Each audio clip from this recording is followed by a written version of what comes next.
Hello everyone, আসসালামু আলাইকুম। আশা করি তোমরা সবাই ভালো আছো। তোমরা যারা এইচএসসিতে এখন পড়তেছো, নতুন ইন্টারমিডিয়েটে ফার্স্ট ইয়ারে আছো, ভর্তি হয়েছো, তোমাদের জন্য আজকের এই ক্লাসটি খুবই গুরুত্বপূর্ণ। আজকের এই ক্লাসে তোমরা শিখতে পারবে সকল সংখ্যা পদ্ধতির যোগ শিখতে পারবে। এইচএসসিতে আইসিটি খুবই গুরুত্বপূর্ণ একটি সাবজেক্ট, তাই আইসিটি নিয়ে যেন তোমাদের আর দুশ্চিন্তা না করতে হয়, তোমাদের সাথে আমি রয়েছি, মোহাম্মদ আবুল হোসেন কুরাইশি। আজকের ক্লাসটি করার পর তোমাদের সংখ্যা পদ্ধতির যোগ নিয়ে আর কোনো প্রবলেম থাকবে না ইনশাল্লাহ। সো ক্লাসটি মনোযোগ সহকারে শেষ পর্যন্ত করার অনুরোধ রইল।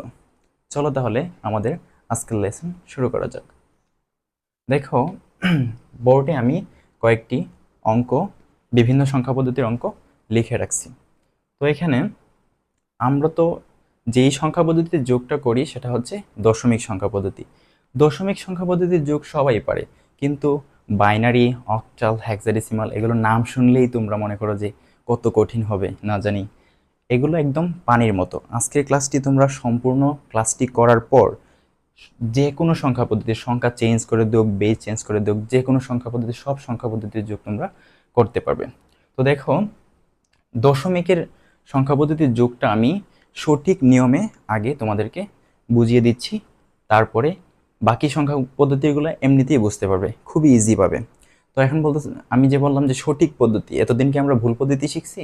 না, আমরা দশমিকের যে যোগটা শিখছি সেটাতে ভুল ছিল না, কিন্তু একটা গলদ ছিল। ওই গলদটা তোমাদেরকে আজকে ধরিয়ে দেব। দেখো, এখানে দশমিকে একটা সংখ্যা লিখে রাখলাম, 7 5 কত? 7 5 হচ্ছে 12। এখন আমরা 7 5 12 আমাদের প্রাইমারি লেভেলে যখন যোগ শিখছি, 7 5 12 আমরা, ম্যাম বলতো যে 7 5 12, 12 2 বসবে। আচ্ছা, 2 বসাইলাম। তো হাতের এক। আচ্ছা, হাতের এক। তো 7 5 12 হাতের এক, এখানে আছে 7, 7 একে 8, 8 7 কত? 15। তো 15-র ম্যামে বসছে যে 15 5 বসবে, হাতের এক, হাতের এক বসবে।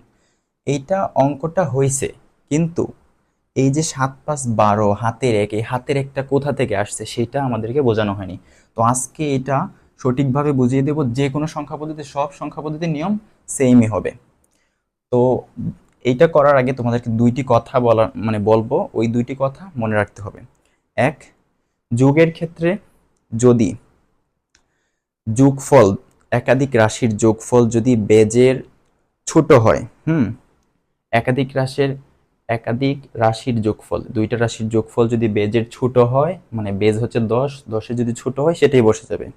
বুঝতে পারছো?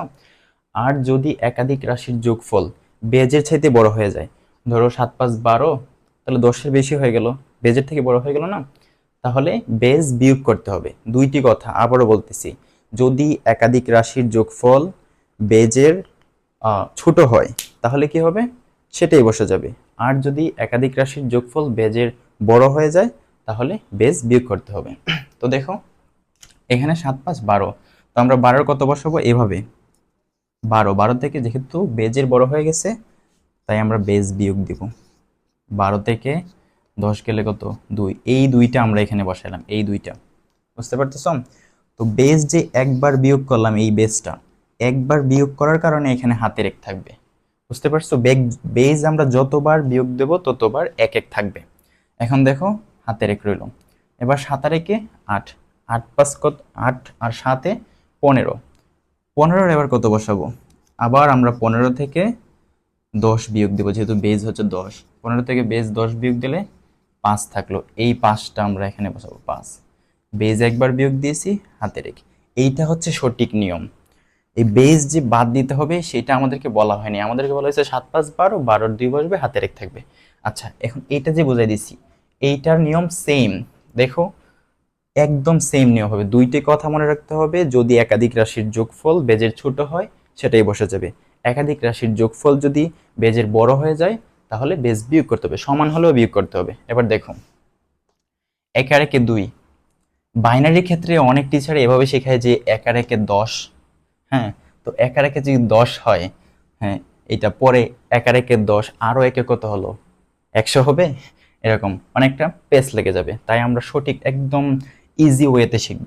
দেখো, এখানে 1 আর 1 2, 2 এর আমরা কত বসাবো সেটা আমাদের বলে দেবে কে? বেজ বলে দেবে। একের একে 2, 2 থেকে আমরা বেজ কত আছে? 2 আছে। বাইনারির বেজ যেহেতু 2, 2 থেকে 2 বাদ দিলে 0। এই শূন্যটা এখানে বসবে। বেজ একবার বাদ দিয়েছি না, এই এক হাতের এক থেকে যাবে। বুঝতে পারতেছো? এবার দেখো, হাতের এক আর এক, একের একে 2, তাহলে 2 থেকে 2 বাদ দিব, বেজ 2 ইকুয়াল টু 0। তাহলে এই 0 এখানে বসবে, সরি এখানে 0 হবে। হ্যাঁ, এই 0 এখানে বসলো। আবার হাতের এক, বেজ একবার বিয়োগ দিয়েছি, হাতের এক, একের একে 2, 2 এর কত? 0, 2 এর 0, যেহেতু বেজ একবার বিয়োগ দিয়েছি, হাতের এক, আবার হাতের এক, একের একে 2, 2 এর একে 3। এখন 3 এর ক্ষেত্রে কি হবে দেখো, যেহেতু 3 আছে, 3 থেকে আমরা বেজ 2 বাদ দিব। হ্যাঁ, 2 বাদ দিলে হাতের এক থাকে, এই হাতের এক আমরা এখানে বসাবো। এবার বেজ একবার বিয়োগ দিয়েছি, হাতের এক একবার বিয়োগ দেওয়ার কারণে হাতের এক, এই হাতের এক এখানে বসাবো। আনসার হচ্ছে এইটা। এইভাবে তোমরা করবা। যদি বাইনারির ক্ষেত্রে এইভাবে মনে করো যে একের একে 10, 10-এর 0, এভাবে বসালে অনেক সময় পেস লেগে যাবে। একটাই নিয়ম, সকল সংখ্যা পদ্ধতির একটাই নিয়ম, রাশিগুলোর যোগফল যদি বেজের ছোট হয় তাহলে সেটাই বসবে, আর যদি রাশিগুলোর যোগফল বেজের সাথে বড় হয়ে যায় তাহলে বেজ বাদ দিতে হবে। এবার অক্টাল সংখ্যা পদ্ধতির ক্ষেত্রে দেখো, 5, 7, 12। এখন 12-র কত বসাবো? 12-র কি 2 বসাবো? না, ভুলেও এটা করবে না। যেহেতু বেজ কত, বেজ আমাদেরকে বলে দেবে 12-র কত বসবে। এবার দেখো, 12, 12 থেকে বেজ কত? 8, 8 বাদ দেবো। 12 থেকে 8 গেলে কত? 4। এই যে এই 4 বসবে এখানে। বেজ একবার বাদ দিয়েছি, হাতের এক, হাতের এক উপরে যোগ হবে। এবার দেখো, 6 আর একে কত? 7, 7, 3, 10। এবার 10-এর কি 0 বসবে? না, বেজ বলে দেবে কত বসবে। 10 থেকে আমরা 8 বাদ দেব। 10 থেকে 8 গেলে কত? 2। এই 2 আমরা এখানে বসাবো। বেজ একবার বাদ দিয়েছি, তাই হাতের এক। আনসার হচ্ছে 124। বুঝতে পারছো? সেম ওয়েতে হেক্সাডেসিমাল, এইটা তোমরা একটু ট্রাই করো। 2টা কথা মনে রাখবা, রাশিগুলোর যোগফল বেজের ছোট হলে সেটাই বসবে, রাশিগুলোর যোগফল বেজের বড় হলে বেজ বাদ দিতে হবে। এইটা তোমরা একটু ট্রাই করো। আমি করার আগে একটু ট্রাই করো, ভিডিওটা পজ করো, দেন এটা ট্রাই করো, আবার আমি করে দেবো, আমার সাথে মিলাবা।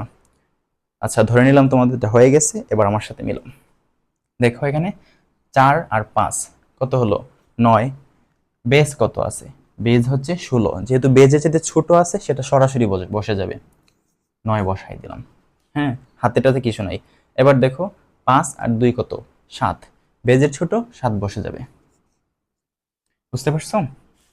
এবার আমি যদি সংখ্যা চেঞ্জ করে দেই, ধরো এটাতে দিলাম 5a, যোগ করতে বললাম 2b। এইটা একটু ট্রাই করো তো তোমরা, 5a 2b যোগ করো। হেক্সাডেসিমালে a মানে হচ্ছে 10, b মানে 11, এটা তোমরা জানো। তো এটা একটু ট্রাই করো, এটা হচ্ছে হেক্সাডেসিমাল। আশা করি তোমরা পারবা। যারা এই অঙ্কগুলো বুঝতে পারছো এবং ওই 2টি কথা মনে রাখতে পারবা, তারা অবশ্যই এটা করতে পারবা। এবার দেখো, ধরে নিলাম তোমাদেরটা হয়ে গেছে, আমার সাথে মিলাও। এ মানে হচ্ছে 10, বি মানে কত? 11। 10 আর 11 কত হলো? 10 আর 11 21। এবার 21-এর কত বসবে কে বলে দিবে? বেজ বলে দিবে। এবার দেখো, বেজ হচ্ছে 16, 21 থেকে আমরা 16 বাদ দিব, তাহলে কত থাকবে? 5 থাকবে। এই 5 বসবে এখানে, এই 5 এখানে। বেজ কয়বার বাদ দিছি? একবার। এই বেজ একবার বাদ দেওয়ার কারণে হাতের এক, 5 আর 1 6, 6 আর 2 8, 8 সরাসরি বসে যাবে। বুঝতে পারছো? আশা করি তোমরা যোগের ক্ষেত্রে কি করতে হবে সেটা বুঝতে পারছো। এবার বলছিলাম যে সংখ্যা পদ্ধতির যে কোনো সংখ্যা পদ্ধতি এখন তোমরা পারবা। যদি পৃথিবীতে এখন নতুন কোনো সংখ্যা পদ্ধতি আবিষ্কারও হয় তাহলে তোমরা পারবা। দেখো, ধরে নিলাম আমরা এখন একটা সংখ্যা পদ্ধতি আবিষ্কার করব। আবিষ্কার করার পর দেখলাম যে ওই সংখ্যা পদ্ধতিতে 5টি অঙ্ক আছে, তাহলে ওটার বেস কত হবে? 5টি চিহ্ন আছে, তাহলে 5 5 হবে বেস। একটা অঙ্ক দিই, তোমরা এটা করতে পারো কিনা দেখো। ধরো আমি দিলাম 28 আর 11 যোগ করতে বললাম। ওইটার বেজ হচ্ছে 5, ওই সংখ্যা পদ্ধতির বেজ হচ্ছে 5। তাহলে এটা একটু ট্রাই করো তো, দেখো পারো কিনা। তোমরা যারা এই অঙ্কগুলো বুঝতে পারছো তারা অবশ্যই পারবা। এবার দেখো, ধরে নিলাম তোমাদেরটা হয়ে গেছে। এবার দেখো কিভাবে হবে। এখানে কত, 28, 28 আর একে এই উপরে আছে কত, 8, 8 আর একে 9, 9 এর কত বসবে। এখন কিন্তু 9 এর 9 বসবে না, কারণ বেজ হচ্ছে 5। 9 এর কত বসবে সেটা বেজ বলে দেবে। এবার দেখি 9 এর কত বসে। 9 থেকে আমরা 5 বাদ দিলাম। 9 থেকে 5 বাদ দিলে কত, 4। এই 4 বসবে এখানে। বেজ একবার বাদ দিয়েছি, হাতের এক। 2 আর একে 3, 3 আর একে 4, যেহেতু বেজের চাইতে ছোট তাই 4 বসে যাবে। আশা করি তোমরা বুঝতে পারছো। তো আজকের ক্লাসটি যারা বুঝতে পারছো, সংখ্যা পদ্ধতি নিয়ে তোমাদের আর কোনো প্রবলেম থাকবে না ইনশাল্লাহ। আর আমার এই চ্যানেলে এখন থেকে এইচএসসি আইসিটির যত টপিকের ক্লাস আছে ধারাবাহিকভাবে আমি আপলোড করব। তোমরা কমেন্টে জানাতে পারো যে কোন টপিকটা আগে পড়ানো দরকার। অবশ্যই তোমাদের সাথে আমি আছি। আর যদি ক্লাসটি ভালো লেগে থাকে অবশ্যই আমাদের পাশে থাকবে। তোমরা পাশে থাকলে আমরা উৎসাহিত হই। তো সবাই ভালো থাকবে, সুস্থ থাকবে। আল্লাহ হাফেজ।